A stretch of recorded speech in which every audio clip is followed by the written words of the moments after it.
നമസ്കാരം, ഞാൻ doctor Naveen Kanakaraj, consultant urologist at SP Medifort hospital Trivandrum.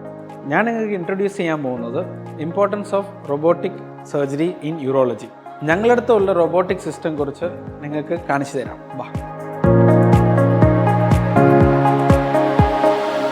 ഇങ്ങനെയാണ് നമ്മുടെ ഓവറോൾ ഒരു OT setup in robotic surgery ഉണ്ടാവാൻ പോകുന്നത്.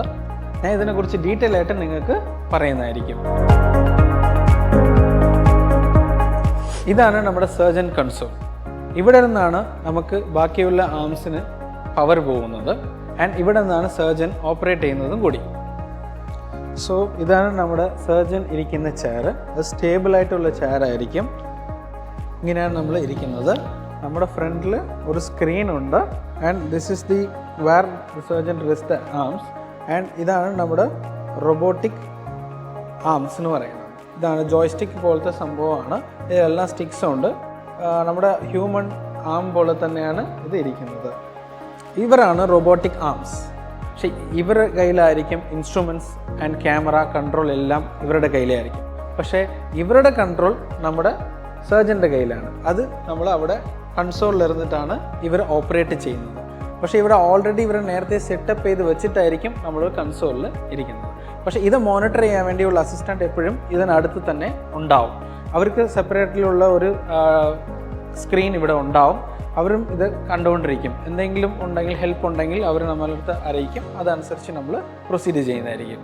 ഇവരെ നമ്മൾ ബെഡ് സൈഡ് യൂണിറ്റ് എന്നാണ് നമ്മൾ പറയുന്നത്. ഈ ആമിൻ്റെ മൂവ്മെൻറ്റ് നമുക്ക് നേരത്തെ സെറ്റ് ചെയ്യുമ്പോൾ ഏത് മൂവ്മെൻറ്റിൽ ഏത് ആംഗിളിൽ വേണമെങ്കിൽ നേരത്തെ നമുക്ക് സെറ്റ് ചെയ്ത് വെക്കാൻ കഴിയും. പേഷ്യൻ്റെ പൊസിഷൻ ഏതാണെങ്കിലും നമുക്ക് അതനുസരിച്ച് നമ്മുടെ ടാർഗറ്റ് എവിടെയാണോ, നമ്മുടെ ടാർഗറ്റ് ഓർഗൻ എങ്ങനെയാണ്, ഇപ്പോൾ നമ്മൾ ചെയ്യുന്ന കിഡ്നി, പ്രോസ്റ്റേറ്റ്, പിന്നെ ബ്ലാഡർ, യൂറിറ്റർ, ഇതിനെ സംബന്ധിച്ചുള്ള ഓർഗന് അനുസരിച്ചായിരിക്കും പൊസിഷൻ ചെയ്യുന്നത്. അത് അനുസരിച്ചുള്ള പൊസിഷൻസ് ഓഫ് ദ ഇൻസ്ട്രുമെൻറ്റ്സ് വയ്ക്കുന്ന രീതിയിൽ ഈ റോബോട്ടിക് ആം സെറ്റ് ചെയ്തിട്ട് നമുക്ക് ലോക്ക് ചെയ്ത് വെക്കാൻ കഴിയും.